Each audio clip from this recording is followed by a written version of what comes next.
สวัสดีครับผู้ฟังทุกท่านครับพบกับรายการรักสิ่งแวดล้อมทางสวทแพร่ FM 91เมกะเฮิรตซ์ครับเช้าวันศุกร์ที่17ตุลาคม2568อยู่กับผมแสวงเป้าเพชรเป็นผู้ดำเนินรายการครับเริ่มต้นกันในช่วงเช้าๆครับวันศุกร์สุดสัปดาห์ครับนะเข้ามาครึ่งเดือนกว่าแล้วนะ17ตุลาเมื่อวานหลายคนรอลุ้น นะไม่รู้ว่าใครโชคดีกันบ้างนะสำหรับช่วงบ่ายเมื่อวานนะครับบางคนก็ยิ้มได้บางคนก็นะแต่ว่าส่วนใหญ่น่าจะยิ้มยากแหละ เสี่ยงโชคเสี่ยงดวงเนาะเป็นปกตินะรอบหน้าว่ากันใหม่นะครับเริ่มต้นกันเช้าวันศุกร์นะครับนะแล้ววันนี้นี่อากาศน่าจะเริ่มมีมีลักษณะมีหมอกลงนะตอนเช้าแล้วก็มีอากาศที่เย็นนะพอเย็นสบายแหละนะฝนฟ้าที่ตกลงมาวัน2 วันเนาะเมื่อคืนเมื่อวานนะเมื่อวานช่วงเย็นก็เริ่มล่ำมาแป๊บหนึ่งนะเป็นสัญญาณความเปลี่ยนแปลงไหมนะจากฤดูฝนจะเริ่มเข้าสู่ฤดูหนาวนะครับนะดูเป็นลักษณะร่องมรสุมเนาะเมื่อวานนี่พาดผ่านอยู่แล้วก็วันนี้หายไปแล้วนะดูแผนที่ประเทศไทยที่เป็นแผนที่ที่ฝนตกวันนี้นี่มีแค่โซนพื้นที่ภาคใต้นะภาคใต้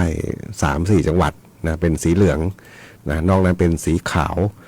เกือบทั้งประเทศเลยนะครับเป็นสีขาวทั้งหมดนะครับนะก็น่าจะฝนเริ่มจะลดลงนะสัญญาณว่าเริ่มเข้าสู่ฤดูหนาว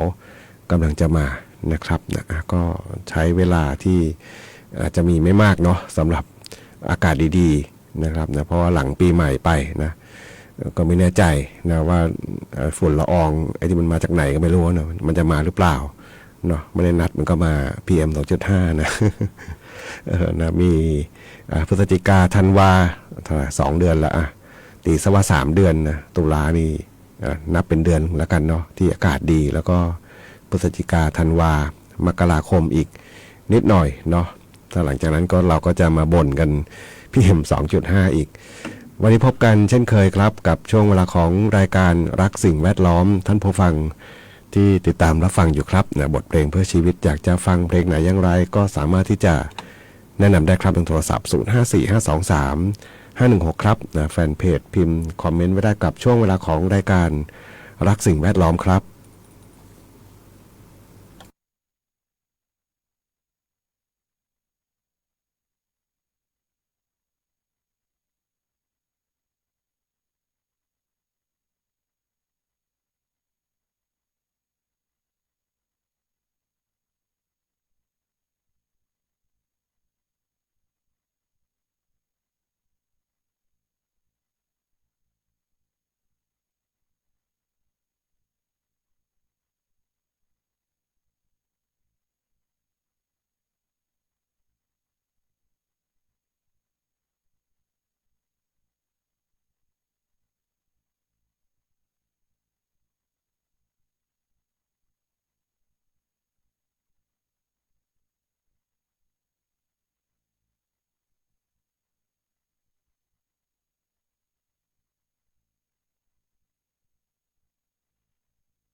ได้รับฟังจบลงไปครับนะสำหรับบทเพลงที่ท่านผู้ฟังได้ถามถึงเข้ามาครับนะตลอดเวลาของคุณปู่พงษ์สิทธิ์คำพีร์ครับแล้วก็เพลงก่อนหน้านี้นะที่จัดให้ฟังไปสำหรับเพลงของน้าหมูนะเจ้าสาวผีเสื้อนะครับนะที่นำเปิดกับท่านผู้ฟังรับฟังกันนะฤดูพันเปลี่ยนหมุนเวียนอะไรนะ จำเนื้อเพลงไม่ได้แล้วนะก็นะช่วงจะเข้าหน้าหนาวเนี่ยนะมันเป็นความก็เรียกสดชื่นนะหลังจากฤดูฝนกำลังจะผ่านไปนะทำไมรู้สึกสดชื่นนะมันมีองค์ประกอบเยอะนะมีทั้งเรื่องของอากาศที่ดีนะไม่ต้องมาร้อนอบอ้าวกับเวลาเมฆฝนจะตกเนี่ยนะเวลาช่วงฝนก่อนฝนจะตกนะก็จะดึงเอาความเย็นไปเนาะมันก็จะเหลือแต่ความร้อนนะเป็นการถ่ายเทอุณหภูมินะระหว่างผืนดินกับก้อนเมฆนะฉะนั้นแล้วเนี่ยนะเราจะรู้สึกร้อนอบอ้าวนะช่วงก่อนฝนตกหลังฝนตกจะเย็นนะใช่ไหมฉะนั้นแล้วเนี่ยช่วงหน้าฝนเนี่ยยังอากาศยังไม่ถึงจะดีคือมันถึงอากาศสะอาดฝุ่นละอองน้อยแต่ว่ามันยังเป็นความรู้สึกของความร้อนอบอ้าวบ้างเลยบ้างเนาะแต่พอหมดฝนแล้วเนี่ยนะจะเป็นฤดูหนาวเนี่ยนะอากาศจะเย็นนะเย็นสบายแล้วก็มีความชื้นของอากาศโดยเฉพาะช่วงต้นฤดูหนาวจะมีความชื้นสูงนะครับนะจะมีละอองน้ำอยู่ในบรรยากาศต่างๆเยอะนะเป็นความชุ่มชื้นนะเราหายใจก็มันก็ดีแหละเนาะ อากาศดีเนาะแล้วก็รู้สึกสดชื่นเพราะว่าอะไรพวกละอองความชื้นเหล่านี้นะมันจะไปจับตามใบไม้ดอกไม้ต่างๆนะดอกไม้ก็เริ่มผลิบานนะครับมันจะเขาเรียกภาษาที่ใช้ในวงการถ่ายรูปนะครับมันจะขับสีนะขับเอาสีอย่างใบไม้สีเขียวมันก็จะสดสีเขียวจะสดเลยล่ะนะถ้ามีละอองน้ำมีความชื้นเนี่ยนะสีเขียวสีแดงต่างๆมันก็จะสดชื่นมันมีความสดของสีขึ้นมานะครับเนี่ยฉะนั้นเราจะรู้สึกว่ามันดีนะมันสดใสนะถ่ายภาพมาสวยนะยก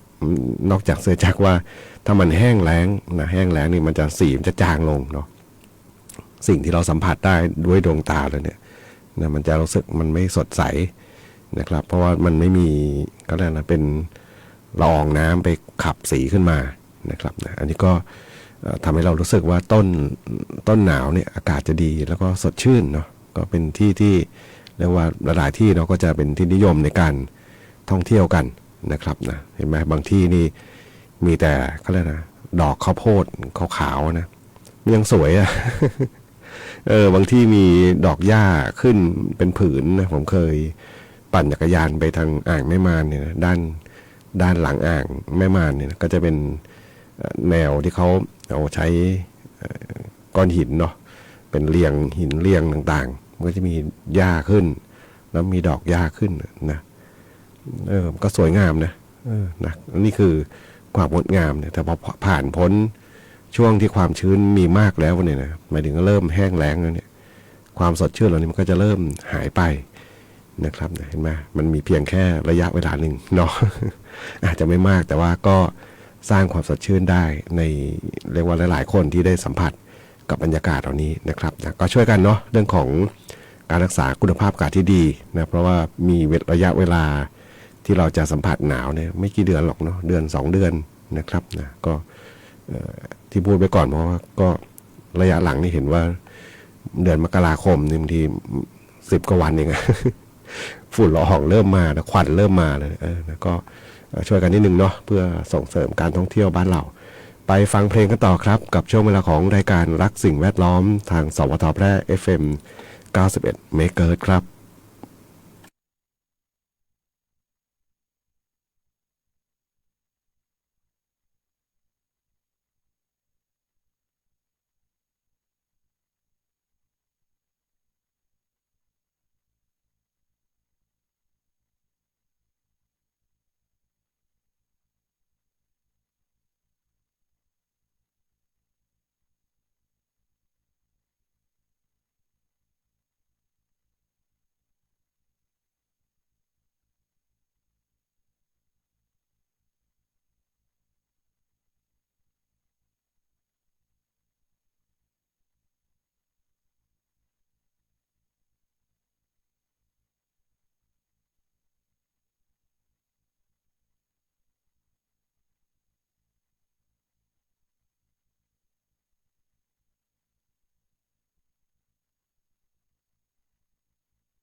กับบทเพลงกำนันบวชแพะ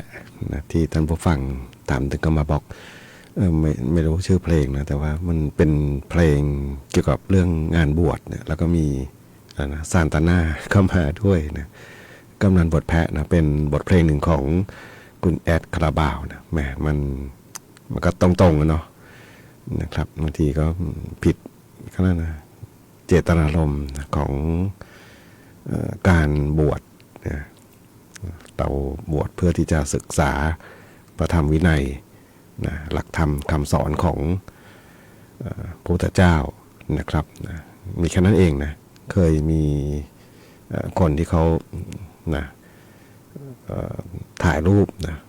งานบวชบางงานนะเคยมีเป็นงานบวชเรียบง่ายนะไม่ได้มีอะไรมากมายเนาะแล้วก็เข้าไปบวชนะก็ถูกต้องเนาะนะครับนะเพราะบางครั้งนี่สิ่งที่มันขาดหายไปนะครับนะโดยเฉพาะหลักธรรมคำสอนต่างๆเป็นเจตนาที่ว่าเป็นสิ่งหนึ่งที่ต้องเราเข้าไปศึกษานะครับแต่ว่าอีกด้านหนึ่งนะเรานะมุ่งบันเทิงนะจนบางครั้งก็เกินเลยขอบเขตไปเยอะมากนะครับนะโดยเฉพาะในระยะหลังนะแม้แต่วิถีชุมชนที่บ้านผู้จัดรายการที่ทางนครสวรรค์เองก็ตามนะเห็นความเปลี่ยนแปลงไปเยอะนะครับบางครั้งเห็นคือไม่ได้ไปด้วยตัวเองเนาะแต่ว่าเห็นเพื่อนๆเขาไลฟ์สดขึ้นมานะแล้วก็ยอมรับว่าเปลี่ยนไปเยอะนะครับนะมุ่งไป บันเทิงเยอะนะครับก็ไม่เป็นไรเนาะแต่อย่างน้อยก็ยังมีอีกด้านหนึ่งนะสิ่งที่ดีๆอยู่นะครับขอบคุณอีกครั้งหนึ่งในการติดตามรับฟังครับนะสำหรับบทเพลงที่ได้ถามถึงเข้ามาครับนะวันนี้วันศุกร์สุดสัปดาห์ครับนะอยากให้หลายคนนั้นทำงานด้วยความสุขสดชื่นนะครับนะหลายคนบอกมันจะสุขได้ยังไงเมื่อวานมันพลาดนะนะก็ไม่เป็นไรนะแก้ตัวใหม่นะแต่ว่าผู้จัดรายการนี่ไม่ก็ถือว่าปีหนึ่งอาจจะมีสักครั้งสองครั้งนะการเสี่ยงโชคเนี่ยนะครับถ้าไม่เจอแม่ค้ามาขยันขยอจริงๆนี่ก็นะครับนะเพราะอาจจะด้วยหลักคณิตศาสตร์หรือเปล่านะครับนะเลข2ตัวเนี่ยนะเราจะซื้อไปถูกแบบ 100% เลยนะต้องซื้อเท่าไหร่100เลขนะ00 ถึง 99นับเรียงไปสินะ3ตัวก็1,000 เลข อันนี้ถูก 100% นะแต่มันไม่คุ้มกับค่าที่ซื้อไปนะถึงจะไปเก็งกำไรถึงจะไปเก็ง50% เรื่องซื้อเท่าไหร่ครึ่งหนึ่งของเลขตรงนั้นนะครับนะก็เลยคิดว่ามันน่าจะเสี่ยงสูงเนาะนะครับนะก็อย่างไรก็ตามเนาะก็เป็นความคาดหวังนะครับแต่ที่ไม่ต้องคาดหวังหมายถึงว่ามาแน่นอนเนี่ยคนละครึ่งนะอย่าลืมนะเรื่องของรอติดตามนะวันลงทะเบียนส่วนร้านค้าก็เปิดลงทะเบียนตั้งแต่วันที่15เนาะ15นะครับนะส่วนความยุ่งยากต่างๆหรือว่าความกังวลเมื่อเช้าดูข่าวผมเพิ่งเห็นประเด็นนี้นะก็คือเขาบอกร้านค้าหมายถึงว่าคือไม่ได้เสียภาษีย้อนหลังนะแต่ว่ามันหมายถึงอะไรช่วงขณะที่ทำโครงการคนละครึ่งเนี่ยแน่นอนเขาบอกมันขายดีนะเพราะว่าอะไรเพราะว่าคนก็ไปซื้อของเยอะเพิ่มขึ้นแต่ทีนี้มันจะกลายเป็นเหมือนกับกฎเกณฑ์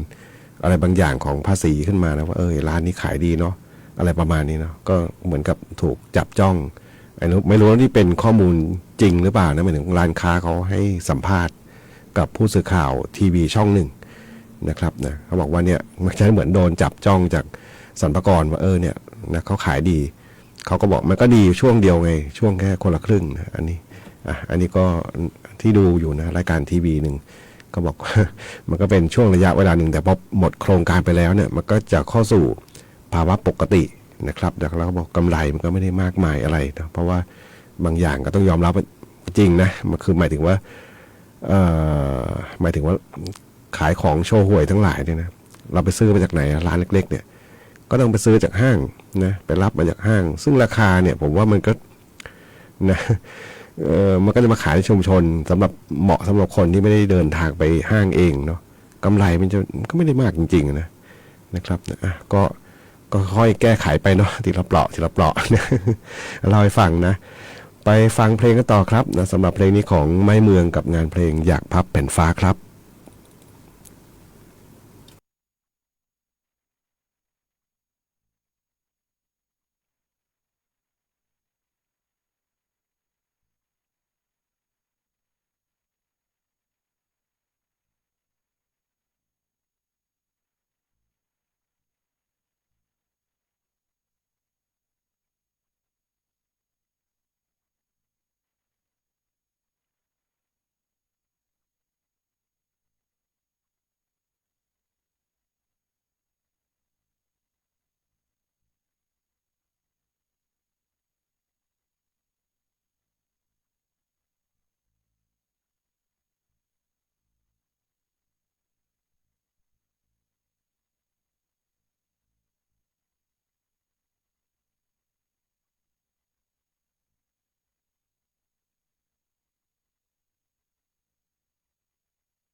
9:53 นาทีครับกับบทเพลงของไม้เมือง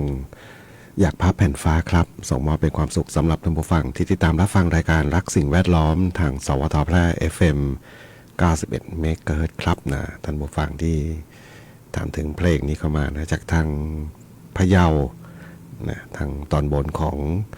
เมืองแพร่นะมีหลายที่นะที่ติดตามอยู่แล้วก็อยู่ห่างไกลนะไม่ว่าจะเป็นทางอุตรดิตถ์นะปีนี้อุตรดิตถ์นี่เจอภัยธรรมชาตินี่ไม่หนักบอกว่าหนักกว่าเมืองแพร่นะครับเมืองแพร่นี่ยังเป็นลักษณะน้ำล้นตลิ่งขึ้นมานะมาท่วมนะมีความเสียหายเกิดขึ้นแต่ว่าความเสียหายนี่เกิดจากน้ำล้นตลิ่งนะซึ่งเราสามารถที่จะป้องกันได้ในระดับหนึ่งนะเอาละคราบสกปรกต่างๆดินโคลนที่เข้ามาก็ยังชะล้างได้นะแล้วก็ข้าวของก็ยังเก็บได้ทันนะส่วนอุตรดิตถ์เองนะบางพื้นที่นะทองแสนขันน้ำปาดมาที่ไหนอีกรับแลไหมนะ ที่เจอภัยธรรมชาติในปีนี้ก็ถือว่าหนักเลยเนาะผมดูข่าวนี่อาจจะโดยพื้นที่ที่อยู่ไกลเขตเมืองเนาะการเข้าไปถึงอะไรต่างๆมันจะยากแล้วก็กว่าภาพข่าวจะปรากฏหรือแม้แต่หลังจากนี้ไปเนี่ยผมก็เชื่อว่าก็ต้องดูเหมือนกับต้องดูแลตัวเองเนาะน้ำท่วมอย่างเช่นพัดข้าวออกไปหมดเนาะพัดข้าวคือข้าวเหมือนเขาเปลือกนะเขาเก็บเกี่ยวแล้วก็เอาไว้ในยุ้งฉางนะครับเนี่ยมันท่วมชนิดระดับประมาณสักน่าจะสัก2 เมตรนะความสูงของน้ำมันไหลไปหมดเนาะหลายๆบ้านเรือนเสียหายนะครับไม่เสียหายเฉพาะเรียกว่าทรัพย์สินที่อาจจะไม่คือจำเป็นแหละนะแต่ว่าไม่ได้เกี่ยวกับชีวิตประจำวันเท่าไหร่นะครับอย่างข้าวเนี่ยคิดดูสิก็เปลือกทำมาทั้งทำนาทำเก็บเกี่ยวมาแล้วก็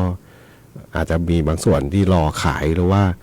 เก็บไว้บริโภคเองเนาะแต่มันหายไปหมดเนี่ยแบบนี้ไปกับน้ำหมดนะครับนะมันก็ต้อง